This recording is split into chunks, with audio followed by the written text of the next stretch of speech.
হামে আক্রান্ত হয়ে রাজধানীর সংক্রামক ব্যাধি হাসপাতালে এখন পর্যন্ত মারা গেছেন ৩০ জন। এই পর্যন্ত ভর্তি রোগীর সংখ্যা ৮০০ ছুঁই। রোগীর চাপ ক্রমাগত বাড়তে থাকায় ১ বছরের বেশি বয়সী আক্রান্ত শিশুদের ভর্তি নেওয়া হচ্ছে না। এদিকে সংসদের স্বাস্থ্যমন্ত্রী জানিয়েছেন, আগামী ২০ এপ্রিল থেকে সারা দেশে শুরু হবে হামের টিকা কর্মসূচি।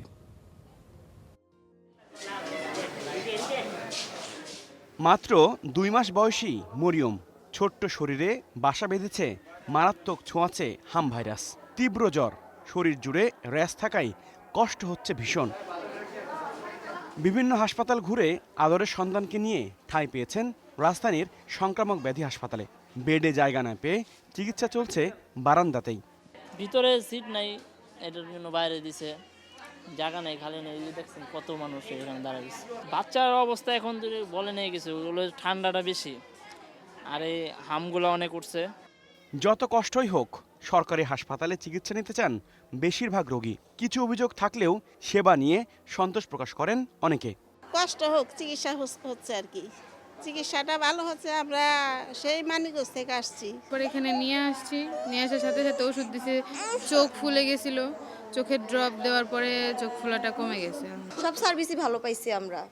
অনেক ক্রিটিক্যাল অবস্থায় নিয়ে আসছিলাম বাচ্চাকে, এখন আলহামদুলিল্লাহ অনেক সুস্থই নিয়ে যেতেছি বাচ্চা।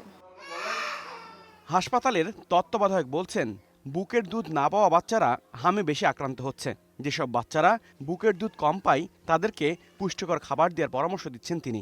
হামের টিকা ৯ মাস বয়সে যে আমরা দিচ্ছি কেন, মায়ের শরীরের থেকে যে ইমিউনিটিটা বাচ্চার শরীরে যাচ্ছে ওইটাতেই বাচ্চাটা কভার করবে। এখন তো ম্যাক্সিমামই দেখবেন যে ৩-৪ দিন হলেই বলতে থাকবে, আমার বাচ্চা দুধ পাচ্ছে না, আমার বাচ্চা দুধ পাচ্ছে না, আমার বাচ্চাকে একটা খাওয়ার ব্যবস্থা করেন। আমাদের কিন্তু সম্পূর্ণ নিষেধ বেবি ফুড লেখা।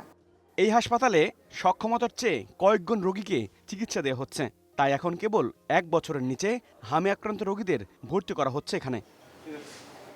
যেসব রোগীদের এখানে রাখা সম্ভব হচ্ছে না তাদেরকে রেফার করা হচ্ছে মহাখালীর ডিএনসিসি হাসপাতালে।